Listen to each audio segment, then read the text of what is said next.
Was Demo 2012 a good use of students' money? And I'll start with Tom.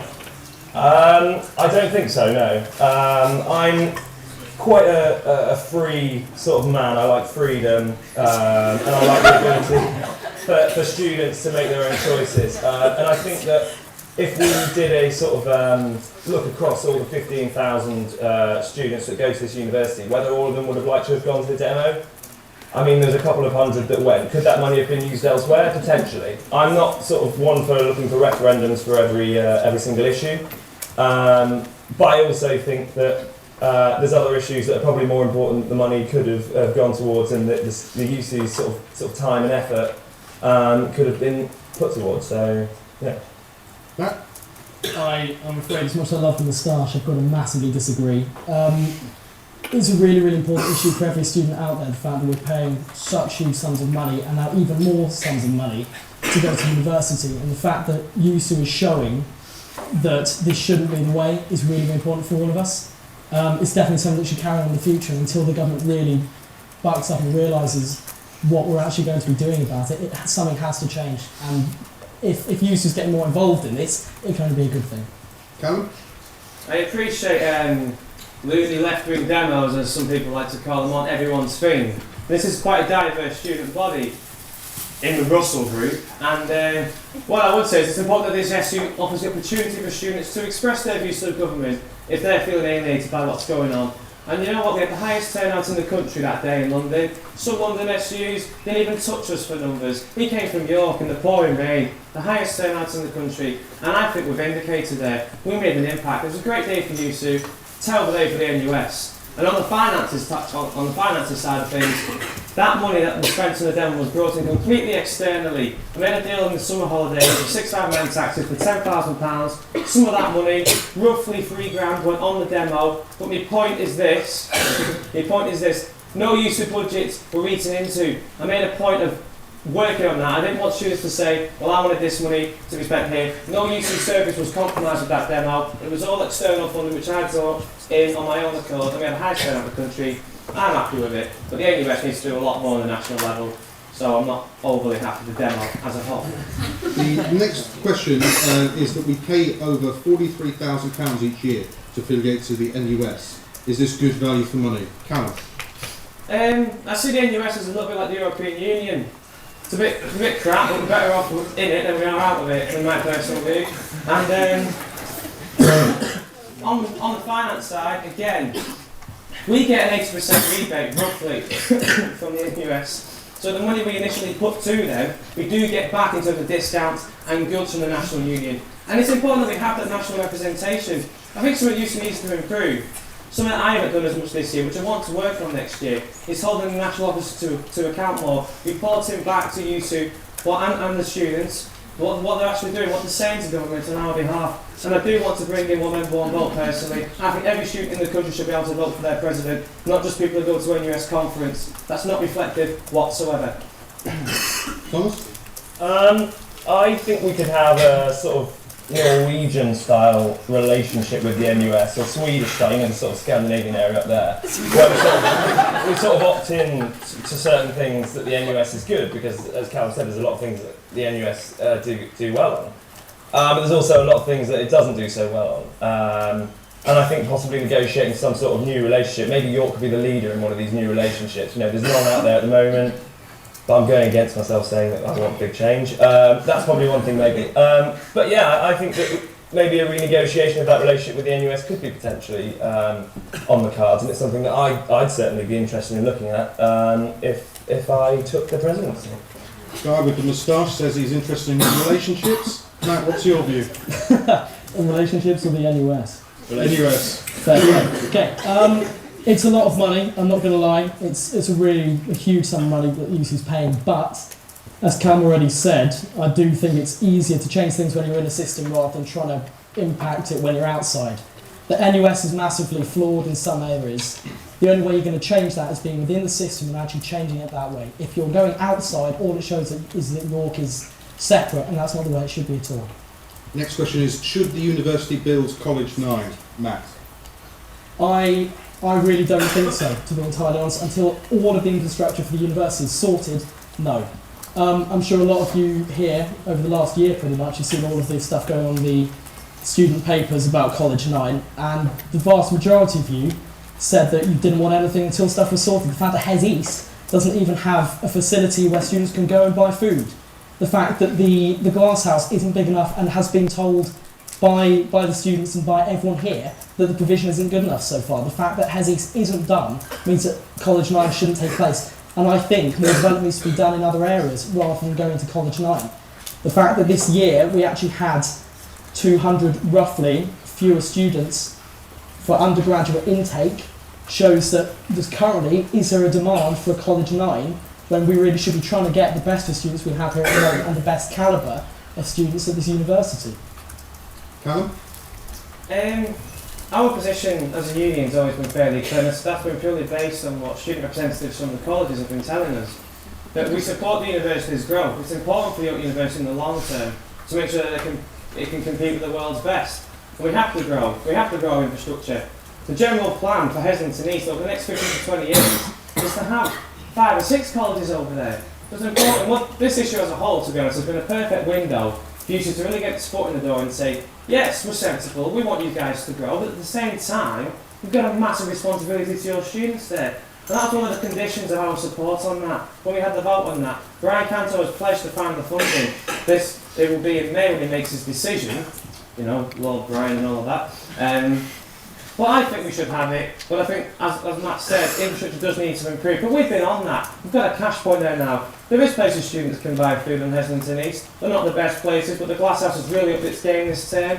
We've got a temporary shop there. And it's those things, when those things are going well, it helps us to go to the university, and it means we can justify, okay, so much more. We can say students are using these services, so build something to last. And we want to push. One of my policies is a YUSU building, a YUSU President joint with the university on Heslington East. Maybe it's got a catered system with it, maybe it hasn't. Somewhere we can have gigs, somewhere that societies can use, somewhere that even exams can take place in. We can have YUSU reps there, we can have basic university administration there, we can have a decent shop there, not this half-hearted effort, and I hope nearly said something wrong there. And yeah, something built to last, something that can be built as the campus grows as well. I don't think it's not a case of one or the other. We can do both. We need a strong union to do that. We need to make the case. And we are. And we're going to keep doing it. Tom? I'm going to be a bit of an anti-politician here and tell you the truth. I've got quite serious odd number OCD. So we're probably going to have to stay with 8 or go for it and have 2 smaller colleges and go to 10. Under my presidency, 9 colleges would sit there with me, I'd be uncomfortable. But obviously on colleges, any new college that's potentially built, along with the old ones, will obviously be subject to my sorting hat policy, which you can find out online. Okay. Got a tweet in from Jack Baker. It says, bit awkward talking about should there be a College 9 when the plans have already been signed off. And it is a condition of the planning application of the entire university expansion. Is there anything anyone else wishes to add on that? The university has submitted their planning proposal to the City Council, and the deadline for representation on that closes tomorrow. It's not a done deal yet. The university decided they want to do it. Whether the city will let them is a completely different matter. And we are looking to submit ours tomorrow morning, our student representation to the council to let them know what our position is on the matter, because it's what students are telling us. And Brian Council certainly wasn't best pleased with that, but sometimes, well, I'm doing my job, you know what I mean? We have to do what students are telling us, not what the people above would like us to do sometimes. Matt, will you be putting in any representation?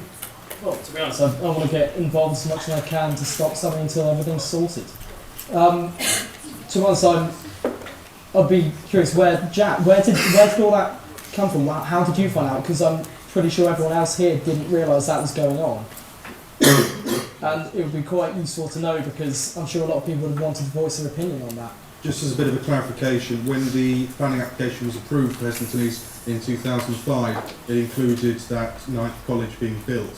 What is now been put in is an outline application, detailed application, which is about exactly how it looks and the height and so on. So it would have been always in the application, it's just they've now got to talk about the conditions of it. And that's very boring, I know, so I apologise. Now move on to the next question, which is, how do you see YUSU's relationship with the GSA? Tom? I don't know what the GSA is.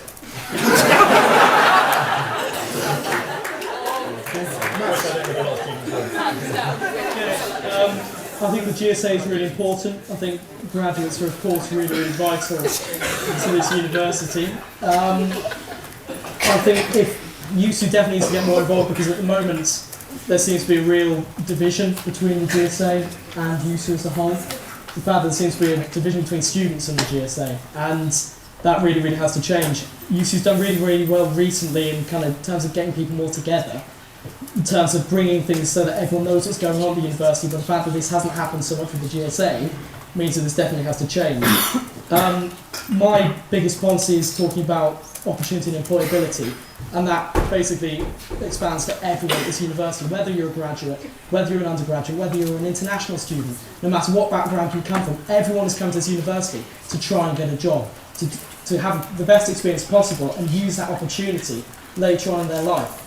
And if your uni and YUSU should be working together to get that done, and I'm not going to be happy until that's sorted for everyone here. Callum? It's a bit of a funny relationship, to be honest. I didn't really know much of the GSA before I came into the position as president. And I know, as a fact, like a lot of postgraduates don't really know what they do. I sit on their council, my council, the YUSU International Officer, and one of the most contentious debates on that council was how much they should subsidise GSA hoodies by, and that went on for nearly half an hour, 45 minutes. It was excruciating. There's a lot more work to be done there. Now, I think in the long term we need to look at how we do serve those students as a whole. Do we have two separate representative bodies or do we not? These are questions that need to be asked, and seriously asked, because it isn't just YUSU that gets money from the university, the GSA do as well. And we need to look at how best that money is being spent. Are postgrads being served best by the GSA, or could YUSU do it better in a bigger organisation? In the meantime though, I think it's important that we do persevere, try and bring their officers on board. They are meant to attend the YUSU assemblies, which I do agree aren't working, and I do want to sort out. But yeah, it's a funny relationship. We need to improve it, otherwise we're going to need some big changes. So why don't you think it's been improved this year? Well, as I say, I didn't really know much about it until I came into the job, and like with the assemblies, you have to persevere with something before you can decide to take drastic action. You don't want to be overly bullish. This is quite a serious matter, postgraduate representation. Fees are creeping up for postgrads, and everyone seems to be asleep about it. Now, I'd rather work with the GSA and try not to, overcome them in a very blatant way. And as I say, over time we can see what we can do. Okay. And I know there are people on their council who do agree with you on the matter, but there is an appetite for greater change and for greater activism on there. We've encouraged their officers to take campaigns a little more. Matt, Thomas, do you want to come back on that? I think the GSA is really important. We found that every student here should get the best opportunity possible, and things should definitely be done, and potentially should have been done, to bring the GSA closer, so that every student here, no matter whether they're a postgrad or not, has the best experience possible. Yeah, I think now I know what it is. I can probably give a better opinion on it. Yeah, I think I agree with Matt. I mean, the fact that they study as a postgraduate should really make them no different to every other member, because, as I mentioned at the start, we go to a fantastic university, and they go to the same one as we do, of course. And I just think any way of bettering a relationship. I mean, for example, if there was the sort of library policy that I'm planning on, where postgraduates would be sat in the library with undergraduates in a less warm library, in a less bright library, then that stronger relationship could be formed. I have no idea what you're talking about. Whatever you're smoking, I hope it really works out for you. I'll move on to a question I've got for Callum Taylor. Because one of your policies, according to Vision, is more emphasis on well-being and not just welfare. So what is the difference? Okay, let me put it to you like this. I've seen the best of university and the bloody damn worst of university, and I do think there's a massive grey area between a student feeling fine and a student needs to see the open door team. That's been in the media recently, that welfare services are stretched, the open door team are stretched. This is when we get all these horror stories that come about and that get repeated in the media. Now, it's great that we have those services there, and we still have to lobby to improve the funding because the student population has gone up, the services haven't. But at the same time, if you can stop students reaching a crisis point during their studies, then we can really lighten the load on those crisis services. And so I want to do more in that. How will we do that? I think the stick system should be rolled out more, not just for Freshers Week, for those who want to do it. I think the stick system should go into departments as well. You can have like a peer mentoring system or whatever. I think during exam time, I know YUSU can do a lot more. What annoys me is that sometimes when the common assessment periods come in, YUSU kind of pulls up the drawbridge. And it's almost like, right, good luck with your assessments, we'll see you afterwards, so we have a big bar crawl. It's not good enough. Now, I think YUSU can do different things there. I'm talking free fruit and veg during assessment times, that the union can fund, through a sponsorship deal, nice and easy, it can be done before the civics come in.